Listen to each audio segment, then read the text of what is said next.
It's Friday, May 1st. May Day. How did that ever become a thing? I've already walked the dogs. I'm just going to head down and check the cows. But I want to see what the rain gauge says. It's a beautiful day developing. Nice and sunny. And we got 1.5 inches. So that'll do a lot to help the pasture, which is greening up nicely, and it'll do a lot to replenish the reservoir and groundwater to help with the drought, but it doesn't get us out of drought. Now, I'm afraid that the super El Nino that's bearing down on us is going to mean that we are in a drought, and that's not going to go away soon. So now I got to come up with a strategy. How do we make sure the pasture stays productive, the cows stay fed? Because right now, after last year's drought, that grass is not recovering well. You can tell a lot about how your pasture system or your fields are doing by observing how the grass is growing elsewhere, where you haven't grazed it, where you haven't driven on it. And in this case, the same species of grass, orchard grass, is growing here. Nice, tall, and lush. That's practically grazable right there. If that were the field, I'd be planning on sending the cows out.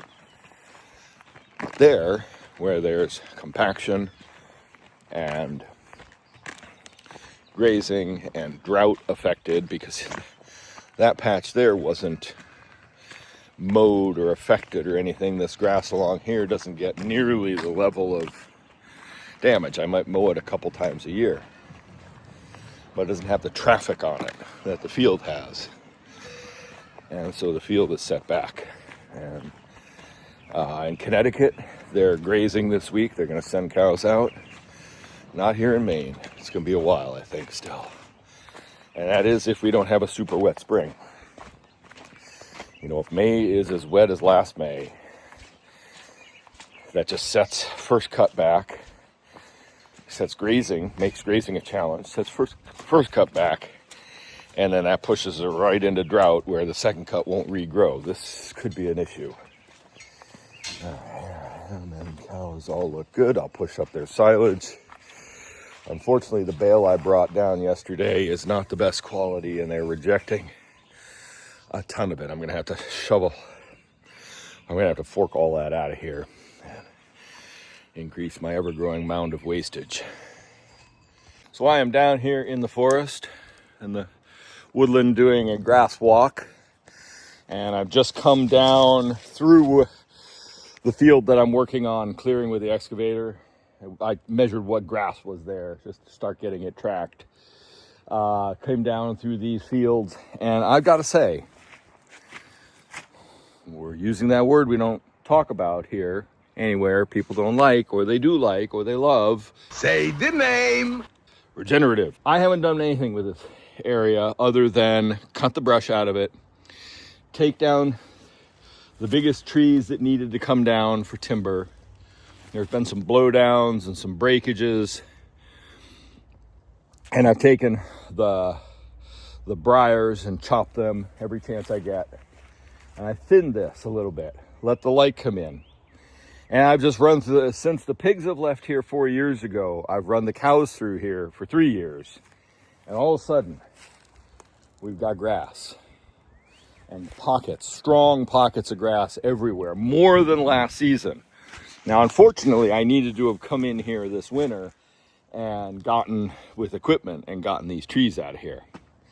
But with the cold temperatures and the amount of snow we had, the field work in the woods here was not possible.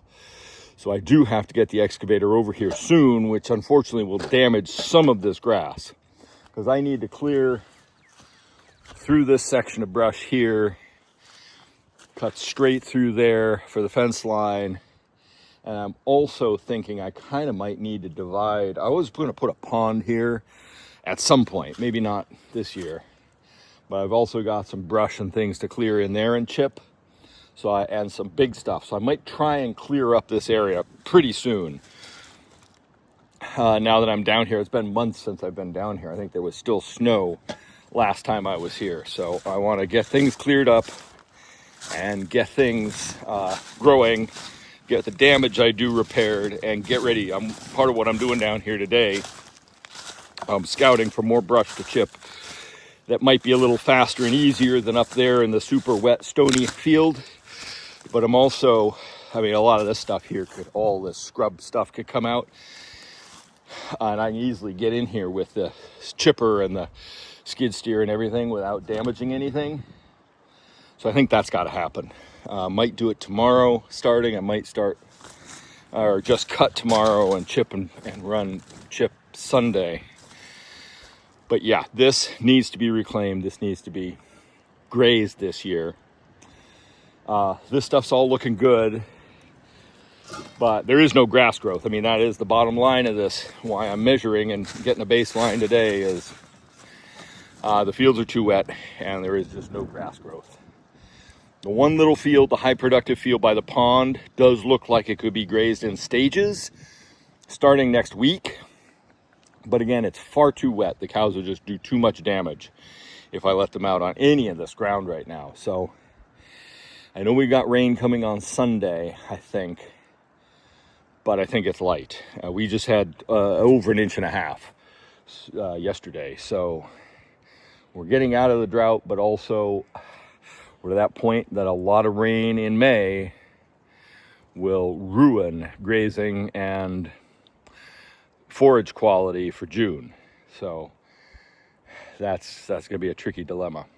I'm already anticipating I'm going to have to put the cows out half day, so they'll go out for a short while during the day to graze on grass, and then they'll come back in. And certainly if it's raining, they won't go out, and they'll be eating silage in the barn. I'm going to do the split shift thing, even if it's nice. I'm going to be working them with a split shift this season, because I think if Super El Nino is a fact, then we're gonna be dry, so limited grass. So I've got to extend what grass I do have, and we're also going to be super hot.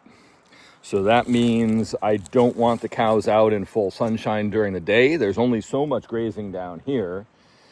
So when this is recovering, I need to have them somewhere, and that's either going to be in the barn eating silage during the day and out at pasture at night, or just in the barn eating silage during the worst part of the heat of the summer, if things happen. Now I'm going to plant and overseed a lot of what I've got with warm season annuals. The Japanese millet grows great in the heat, and the cows love it, and it just is there when we need it. So I want to overseed a lot of stuff with that this season.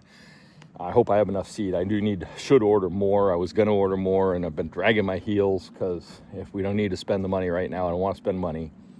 And so, Worm is planning some overseeding, and especially in that 2 acres up there, overseeding some warm season annuals everywhere I can to get them growing. I need to, this week, hopefully, get out and start that process. Get an open ground covered with some seed to grow in the spring rain we got right now. And that should at least hopefully buy us some time if we have a worst case scenario summer, which I'm expecting, because why wouldn't I? We've been bit so often now. And I'm anticipating feeling silage right through the summer. I think that's just a new reality. Later grazing, or a little slower, less volume, drier weather, hotter weather. So the cows really start overheating at 60 degrees Fahrenheit, and in an 80 degree day, if they can't find shade, they really suffer. And so Jerseys are a little better than a bigger cow, but heat stress sets them back in milk production and health and reproduction. It just stresses their system quite a bit too much. So I really want to make sure this summer that they're only grazing down here during the heat of the day if they have to. Otherwise, they're in the barn during the day, or they're out at pasture at night and in the barn grazing, eating silage. And we'll see how that goes. Anyway, I got to get grass walking because I want to do all the fields today and I hope to have time to do some other stuff. I'm already seeing that I need to come down here this weekend and start some brush cutting and some chipping and stuff. So that's what I'm doing, walking around the whole farm and all my fields, or 70% of the fields.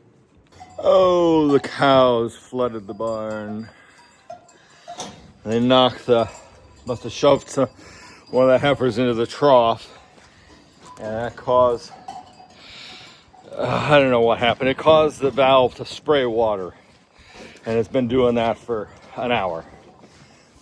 Plus, they saw me grass measuring, and so now they're all agitated and want to go out and measure the grass for themselves. They're so not helpful.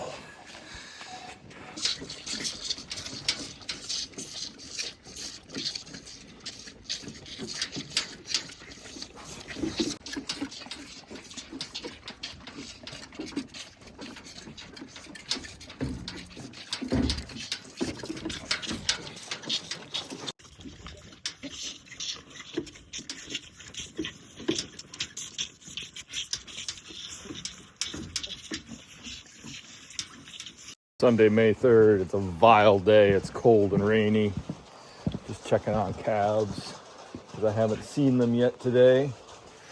So they're all alive anyway. They're not taking advantage of the fact that I've bedded the container. So they're still out in the rain. They're not the most sensible creatures. We're just about to get milking going. We're getting a late start today. I've just taken care of, fed the front heifers. Go check the cows. I already been down here once to push up their feed and check them in the first thing this morning. Get the parlor ready for milking. I was gonna chip today. I was gonna work out in the forest, but this is light rain right now, and it's already too damn heavy to bother working it. So, another day where I'm not getting what I need to do done. But I gotta get a 220 circuit for Allison in the creamery today. One thing, because her new butter churn has arrived.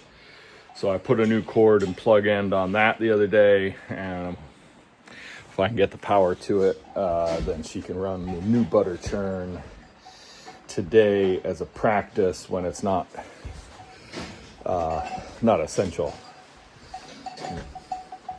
And she's got time to mess with it. So yeah. Gave Joy and Astrid some dandelion last night in their feed because they both still have edema in their udders, and dandelion is a great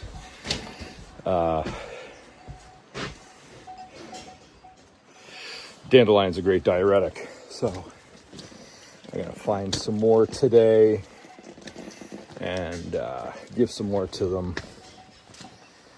In fact, I think I see a patch out here in the back.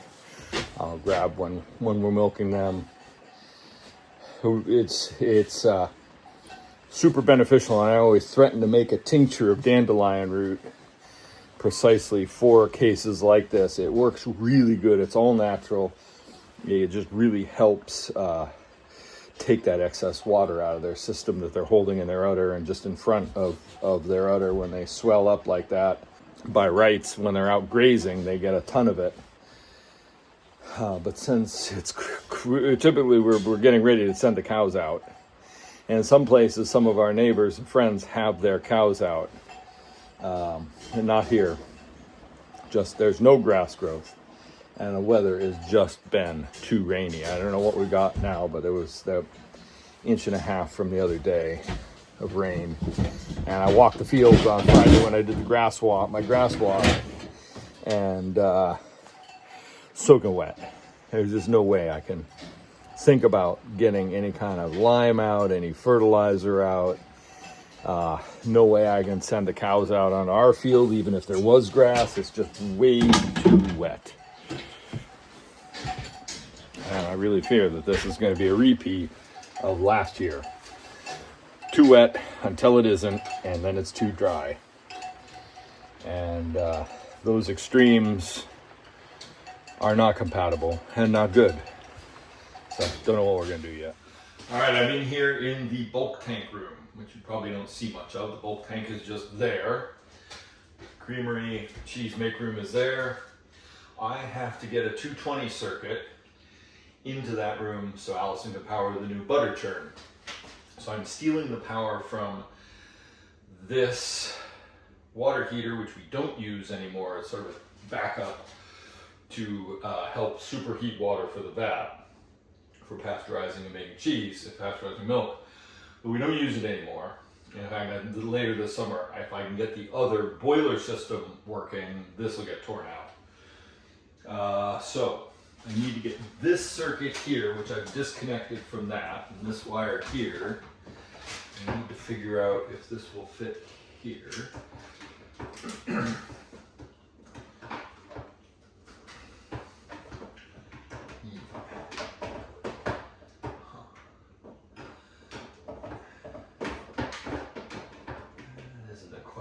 Exact fit, damn it. Huh. Okay. I was hoping that this would just work. Shit. Alright, now let's try plan B. Let's just go in here like this. Yes, it will. Okay.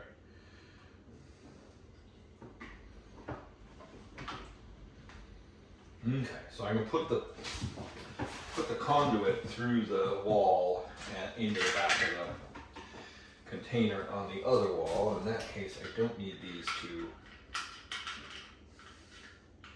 upper and lower ports. There has to be watertight on the inside there, so I need to put a watertight cover on it. And I should have brought my toolbox in here. Huh. I'm gonna have to go get a flat blade screwdriver and determine what size drill bit I need.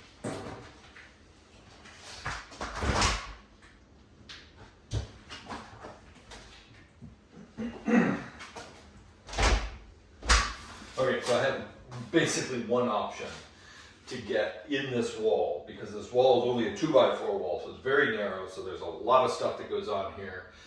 This elephant trunk passes the main power to the vat, goes right through there.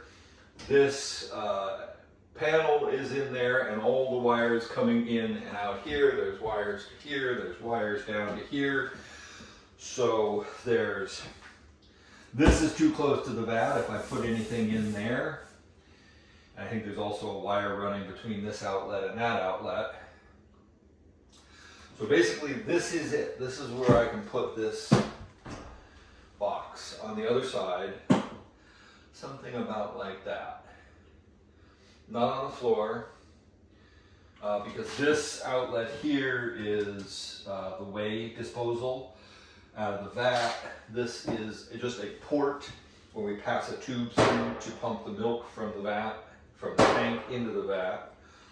So I think if this were just to go on the opposite wall, just about like that, it should be fine. There's no liquid dripping out of this. This can have some liquid in it, but it's up off the floor enough. I think putting it right about there is probably what I'm going to do. So I just have to get a drill bit that'll fit this pipe, and then I just have to basically route this like that, reattach that to the wall, and I should be good. All right, be back on then. Okay, I drilled a practice hole through a blank old piece of this dairy board to make sure the bit that I was using will do it, and that the conduit will fit nice and snug. So that's perfect. So now I just gotta pick a spot and drill it. So I think right about there. Oh, I still have to get screws, dang it. Yep. Alright, so I think I'll drill it on the seam. Don't know if that's smart or not. That's what we're doing.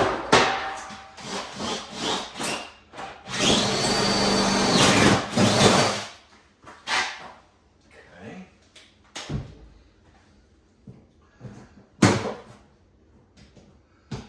Oh dear. That's right up against the wall. All right.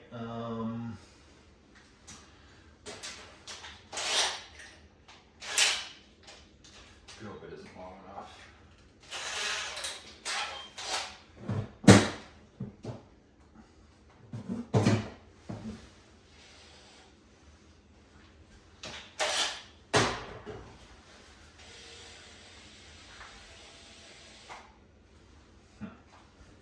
Okay, I gotta find a different way of locating that.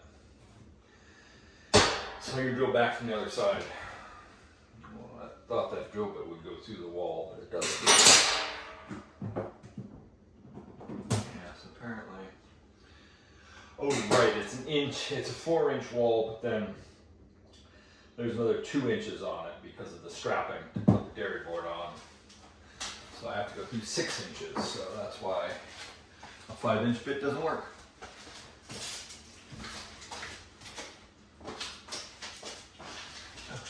Underside of that to 6 1/8 centered.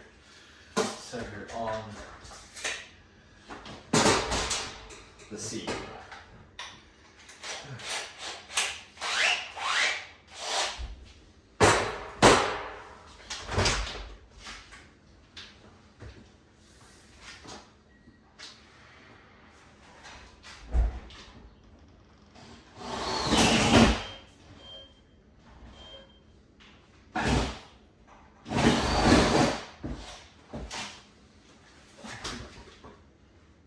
Okay, clean hole right through. What? No, I'm talking to them. I'm not talking to you. I'm talking to them. The people out there. What people? On the internet. Oh. Oh.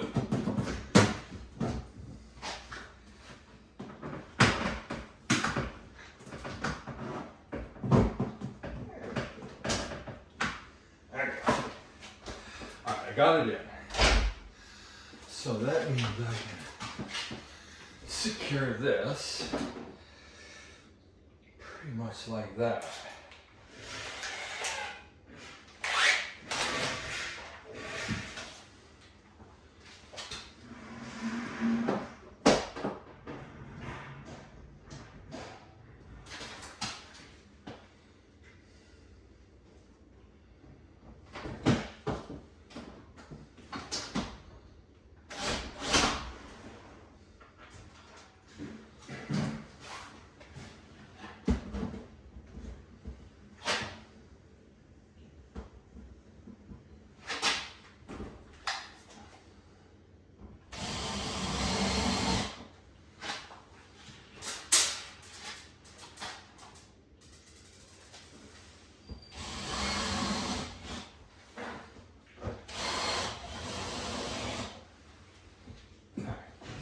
Secured. Okay, get some screws to put this on from the other side.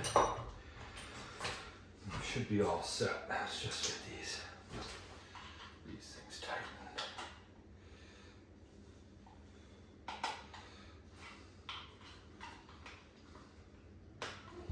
Okay, that's that.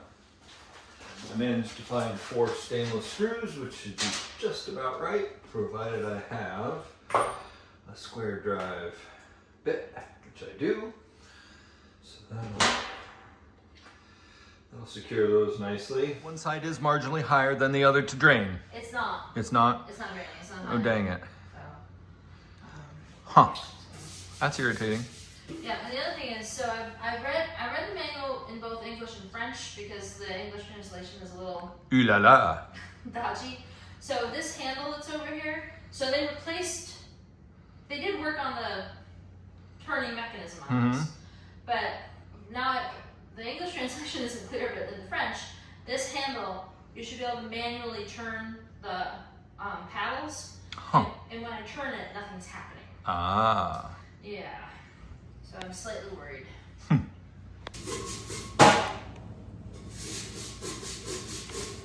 From across the room, can you see if that's straight or not? I don't know why, but I want to say that it is maybe the lower left is kicked a little to the, oops, now it's kicked way more. That's definitely crooked. Before it was just, How about now? I think that's square.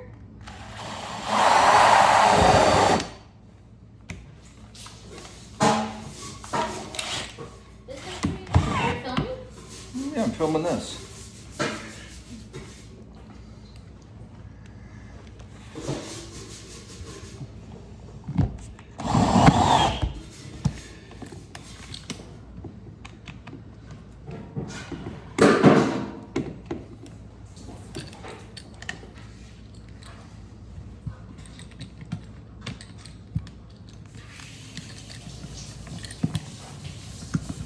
Oh, not fair. What? I just shot water down my overalls.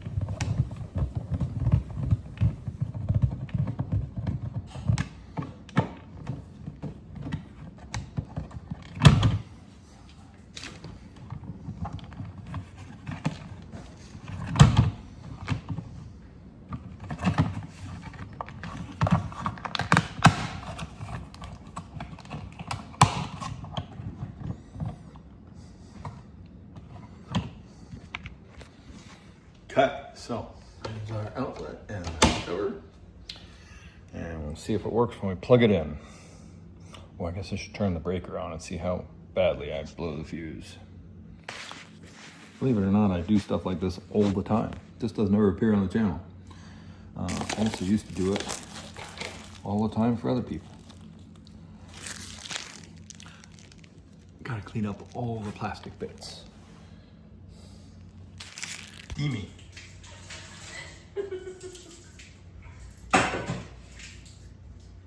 Now, it is possible too, because my floor slopes this way. It may be that actually having Could be all it set. could be all set. It slid right in. She says unironically. Okay, like so many things in life, little lube goes a long way. So the other thing the manual says is that to take the butter out, you take out the paddle, and then you, the manual that I have is not for this exact model. On that one, that's a solid flywheel, and it has a little handle on it. And it says to turn it forward and reverse To free up the butter. to free up the butter. But since that's a flywheel with grippers, I guess that's the way we do it.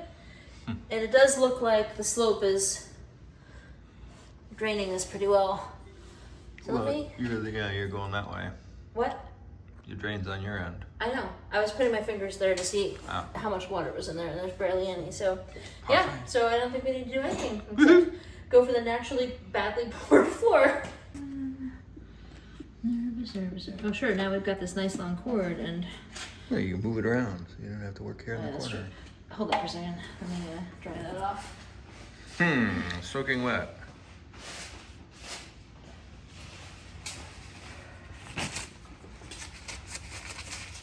I was trying to keep everything dry. Nicely appointed outlet. What, honey? The nicely appointed outlet. Mm-hmm.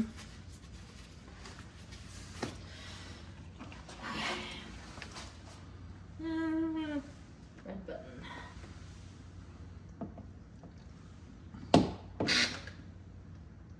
Just finish plugging it in.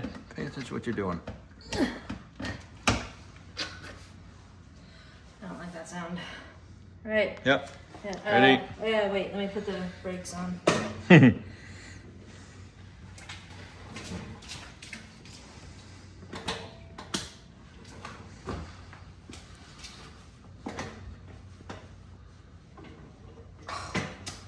on.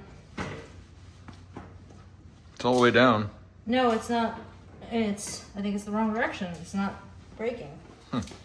Okay, fingers crossed. I'm really nervous. Chill.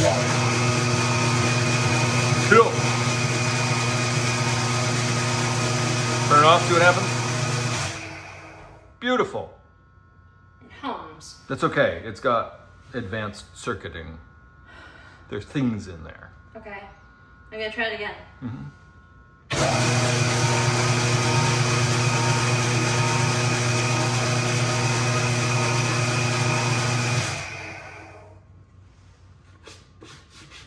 Okay, load it up. Should we try it? See what happens. Try it.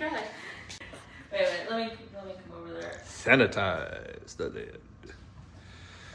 Okay. Churning. The cream which should be churned must be sufficiently acid. Temperature. Yeah. Check the temperature. Okay. Put the liquid cream into the churn until the lower level of the beater axle. I guess up to there. Mm. Place the lid on the machine. Plug the cord in. Push the green button. Then the instructions for the other valve, which this machine does not have. Check the sight glass on the lid. At the beginning, you can see the cream, and after a few minutes, 4 to 8, depending on the cream transform in butter grains. Looks like grains of rice. Caution! Stop the churning soon as the butter grains were formed by pressing the red button.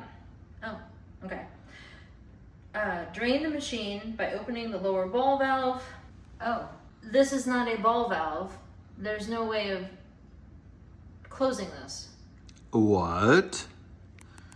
This is just so we have drained out the buttermilk. Then, after the machine is drained, fill up to the half of the churn with fresh or ice water. I didn't print out the French, I think I know what it means. Let stand a few times to ensure that butter grains finish their consolidation. The good results on the firmness depends on this process and the freshness of the weather.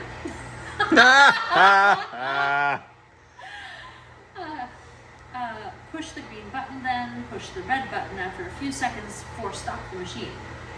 Drain again the churn by opening the lower ball valve and restart this operation up to the drain water becomes clear. Then empty the churn completely. Amass the butter. Formation of butter. Amass the butter before kneading. Realize a blocked butter. Push the green button and then the red button after a few seconds. Restart this operation until you get a block of butter. Kneading. Manual. Open the lower ball valve. Open the stainless steel grid protection. Then install the handle into the hole on the big drive wheel. Since we got grab the handle, rotate it in a direction for a few seconds, and then rotate in the other. Oh, actually, in the ordered direction. Remove the lid first. Remove the beater. Take off the butter. To remove the butter, pull the black handle on the side of the machine, grab the beater, and remove it. Note: never start the machine without the beater. Mm-hmm. Then cleaning. Practical advice. I would unplug it at that point. Yeah. So you keep your cream in the cheese cave. Because it's 50 degrees, which is a great temperature for this process. This is how we spend our Sunday afternoon, oftentimes in research and development. At the moment is the weird thing that happened with the cream separator was that it was first coming out lovely and then it came out solid. So I don't know how I'm gonna get this out. Not 50 degrees. Oh my God, that is some thick cream. Yeah, it is.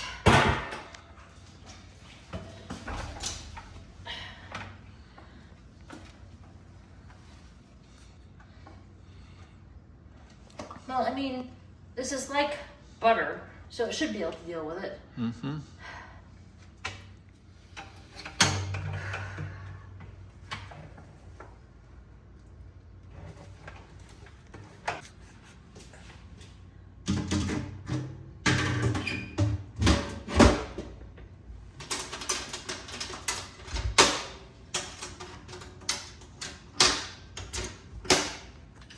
tight. Okay. Worst case scenario. Get your things set for a timer, 4 minutes. Oh, yeah, right.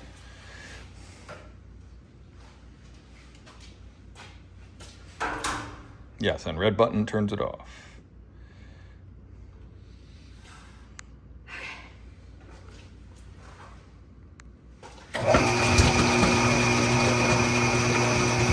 Yeah, like how are you ever supposed to see anything out of that sight line?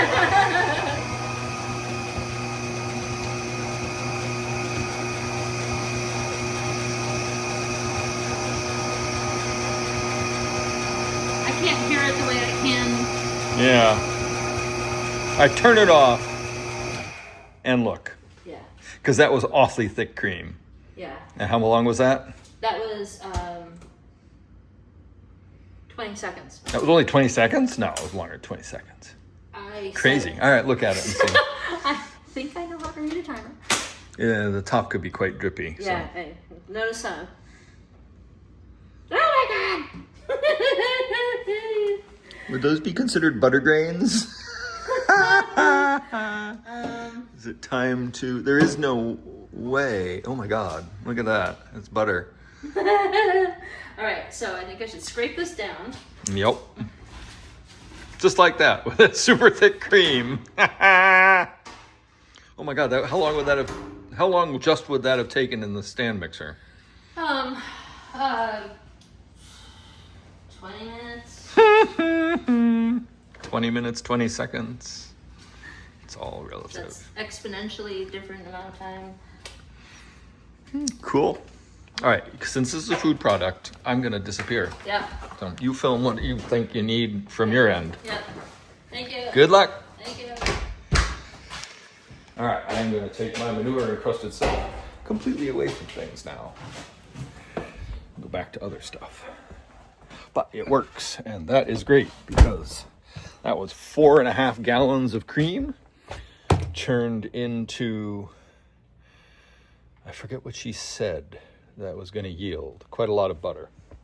That's the retail. And then today's Sunday, so she'll separate cream tomorrow and churn it Tuesday.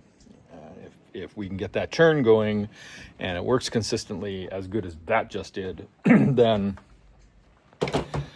that will shave hours off of butter production and make it actually a really great thing to be making.